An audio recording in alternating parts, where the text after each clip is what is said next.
बिस्मिल्लाहिर्रहमानिर्रहीम। तमाम तारीफ़ें अल्लाह के लिए जिसने कायनात बनाई। मैं हूँ मोना और आप देख रहे हैं मोना कुकिंग फूड। आज बना रहे हैं बहुत ही ज़बरदस्त डिलीशियस आलू गोश्त, जिसको देखते ही मुंह में पानी आ जाए और इसकी खुशबू पूरे मोहल्ले में फैल जाए। बहुत ही ज़बरदस्त रेसिपी है। बिना टाइम ज़ाया किए बनाना स्टार्ट करते हैं। बिस्मिल्लाहिर्रहमानिर्रहीम। गोश्त को पकाने के लिए हमने एक लिया प्रेशर कुकर। प्रेशर कुकर में हम गोश्त को पका रहे हैं। हाफ़ के जी लिया है हमने गोश्त में बीफ का यूज़ कर रही हूँ। आप चाहे तो मटन भी यूज़ कर सकते हैं, वो इसके अंदर डाल देंगे।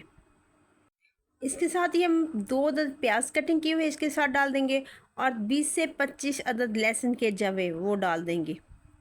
1 टीस्पून डालेंगे हम इसके अंदर नमक, हस्बे ज़ायका भी डाल सकते हैं आप। और हाफ़ टी स्पून डालेंगे सुरख मिर्च का पाउडर और हाफ़ टी स्पून से भी कम हम डालेंगे हल्दी पाउडर।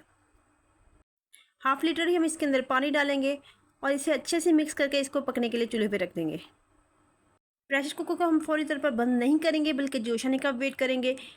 अगर हम बगैर जोश आने के बगैर पकने के ऊपर सीटी रख देंगे तो इससे ये होता है कि ना, सीटी के ऊपर से ये पानी निकलना शुरू हो जाएगी, साइड रबड़ जो होती है वहाँ से लीकेज होना शुरू हो जाती है। इस वजह से हम इसको थोड़ा सा पकाएंगे। उसके पकाने के बाद इसको हम बंद करेंगे। इससे ये होगा कि हमारी जो सीटी है वो बिल्कुल सही चलेगी, हमारा गोश्त बिल्कुल अच्छे से टेंडर होगा। सीटी चलने के बाद 10 मिनट हमने इसको चलाया। उसके बाद हमने उतार लिए, ठंडा हो चुका है। हम इसको चेक करवाती हूँ। गोश्त हमारा बिल्कुल टेंडर हो चुका है। ये देखिए बहुत ज़बरदस्त सा हल्का हल्का पानी जस्ट रह चुका है, बाकी सारा खुश्क हो चुका है। इसको अब हम कढ़ाई के अंदर निकाल लेंगे। इसका जो थोड़ा सा पानी है वो इसको खुश्क कर लेंगे। अब हम इसको दिखाते, बोटी हमें बिल्कुल फुल नहीं गलाई, क्योंकि हम लोगों ने जब पकाना है इसको तो उस टाइम भी कुछ गोश्त पकना होता है, इसलिए हम लोग फुल नहीं टेंडर की इस बोटी को। क्योंकि जब हम बाद में इसको पकाएंगे तो अगर बोटी टूटना शुरू हो जाए तो सालन का जो लुक होता है वो बिल्कुल भी अच्छा नहीं लगता। अब हम चूल्हे पे रख के इसका पानी खुश्क कर लेंगे। जैसे ये पकना शुरू होगा तो हम इसके अंदर 1 अदद टमाटर और 3 अदद सब्ज़ मिर्च कटिंग की हुई डाल देंगे, ताकि ये भी इसके साथ ही अच्छे से पक जाए और हमें इसके अंदर नज़र नहीं आने चाहिए। अब हम इसे अच्छे से मिक्स कर लेंगे और इसका पानी खुश्क कर लेंगे। अगर आपने हमारी वीडियो को अभी तक लाइक नहीं किया, जल्दी से वीडियो को लाइक कर लें, चैनल को सब्सक्राइब कर लें और साथ जो बेल का बटन है इसको भी ऑन कर दें, ताकि हर आने वाले न्यू वीडियो का नोटिफिकेशन आपको सबसे पहले मिल सके।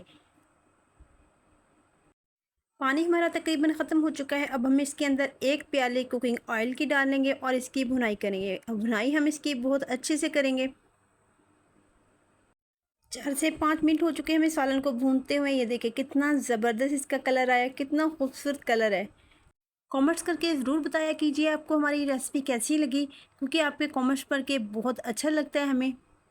अब हम इसके अंदर हाफ़ केजी आलू कटिंग किए हुए डाल देंगे। आलू जो है वो मैंने थोड़े से बड़े साइज़ के कटिंग किए हैं, चाहे तो आप छोटे साइज़ की भी कटिंग कर सकते हैं। हमारे घर में इसी तरह आलू को पसंद किया जाता है, तो इसलिए मैंने थोड़े से बड़े साइज़ की कटिंग की है। अब हम इसकी भुनाई करेंगे। 2 से 3 मिनट हो चुके हैं हमें इसी तरह भूनते हुए इसे। अब हम इसे 2 मिनट के लिए कवर लगा देंगे। इसको कवर लगा के हम थोड़ी सी देर के लिए छोड़ देंगे। कवर उतार लेंगे अब हम इसका। 2 मिनट हो चुके हैं, अब हम इसका कवर उतार लेंगे और इसके अंदर 1 टेबलस्पून धनिया पाउडर डालेंगे। अब हम इसे मज़ीद भूनेंगे। सालन का जो टेस्ट का दारोमदार होता है वो ज़्यादातर भुनाई पे होता है। जितना अच्छे से हम इसको भूनेंगे उतना ही मज़े का ये सालन बनेगा। अब हम इसको मज़ीद भूनेंगे। तकरीबन हमने इसको इतना भूनना है कि हमने आलूओं को तक टेंडर कर लेना है। 5 मिनट पहले भुनाई की हमने, तकरीबन 12 मिनट अब हो चुके हैं हमें इसे भूनते हुए। अब हम क्या करेंगे, इसके अंदर थोड़ा सा पानी डाल देंगे। हाफ़ लीटर में इसके अंदर पानी डालूँगी। इसे मिक्स करके अच्छे से पकने के लिए थोड़ी देर के लिए छोड़ दूँगी। जैसे ही इसको जोश आएगा इसको मैं कवर लगाऊंगी। 5 मिनट कवर लगाने के बाद इसे छोड़ दूंगी। इसको दरमियानी आंच पे पकाऊंगी। 5 मिनट के बाद हम इसका कवर उतारेंगे। पानी हमारा तकरीबन खुश्क होने के करीब है। अब हम 1 टेबलस्पून इसके अंदर ज़ीरा पाउडर डाल देंगे। जस्ट थोड़ा सा डालेंगे हम इसके अंदर गरम मसाला। गरम मसाला ये मेरा स्पेशल ख़ुद तैयार किया हुआ है। इसके अंदर 2 चीज़ें ऐसी ऐड की हुई हैं जिससे बहुत ज़बरदस्त खुशबू होती है और इसकी जो खुशबू होती है वो पूरे मोहल्ले में फैल जाती है। इंशाल्लाह नेक्स्ट कभी मैं इसकी रेसिपी आपको बताऊंगी इस मसाले को तैयार करने की। अब हम इसको अच्छे से मिक्स कर लेंगे। ये देखें, ये हमारा जो मसाला है वो ग्रेवी टाइप हो गया है। बिल्कुल पानी भी नहीं लग रहा है इसके अंदर। ग्रेवी टाइप हमारा जो मसाला है वो ग्रेवी टाइप बन चुका है। अब हम इसके ऊपर धनिया डालेंगे।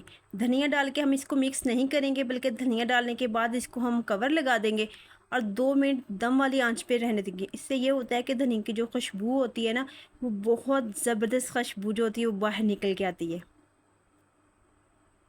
2 मिनट हो चुके हैं, इसका कवर उतारेंगे। ये देखिए माशाल्लाह से कितना ज़बरदस्त हमारे सालन का कलर, हमारा सालन बिल्कुल रेडी हो चुका है। अब हम इसको सर्व करेंगे।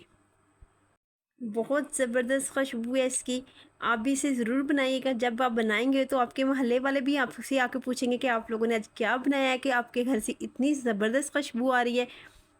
मेरे रब की शान, उसने हमें ऐसी ऐसी नेमतों से नवाजा और हमारे खानों में ऐसे ऐसे जायके पैदा किए जिससे हम लुत्फ़अंदोज़ होते हैं और अपने रब का जितना शुक्र अदा करें कम है। ये देखिए कितनी ज़बरदस्त इसकी फ़ाइनल लुक।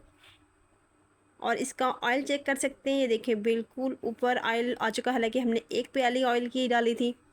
और देखिए ऊपर ऑयल भी आ चुका है। आपको मैं पास करके भी दिखाती हूँ इसकी फ़ाइनल लुक कितनी ज़बरदस्त है। नेक्स्ट वीडियो तक दुआ में याद रखिएगा। अल्लाह हाफिज़।